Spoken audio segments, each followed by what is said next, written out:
ইনকিলাব মঞ্চের মুখপাত্র ও ঢাকা ৮ আসনের সম্ভাব্য স্বতন্ত্র প্রার্থী শরীফ ওসমান হাদির ওপর গুলি চালানো মোটরসাইকেলটি শনাক্ত করা হয়েছে।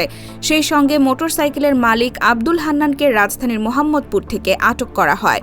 রোববার সন্দেহভাজন হিসেবে তাকে ৫৪ ধারায় পল্টন থানায় হস্তান্তর করা হয়েছে বলে জানিয়েছে র্যাব। র্যাব ২ এর পক্ষ থেকে জানানো হয়, হান্নান রাজধানীর মোহাম্মদপুরের চাঁদ উদ্যান এলাকার বাসিন্দা। তার স্থায়ী ঠিকানা চাঁপাইনবাবগঞ্জ সদরে। হান্নান হাদিকে গুলিবর্ষণে প্রধান সন্দেহভাজন ফয়সাল করিম মাসুদের পূর্ব পরিচিত, যাকে খুঁজছে পুলিশ।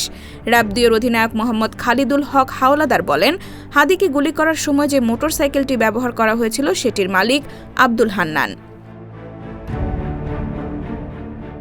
র্যাব অধিনায়ক বলেন, মোটরসাইকেল মালিক হান্নান প্রাথমিক জিজ্ঞাসাবাদে বিভ্রান্তিকর তথ্য দিয়েছেন।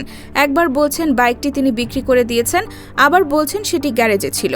তবে এর পক্ষে তিনি কোনো প্রমাণ দেখাতে পারেননি।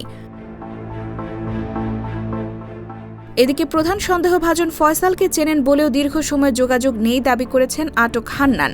তবে র্যাবের কর্মকর্তা বলছেন, ফয়সাল তার পূর্ব পরিচিত এবং ঘনিষ্ঠজন।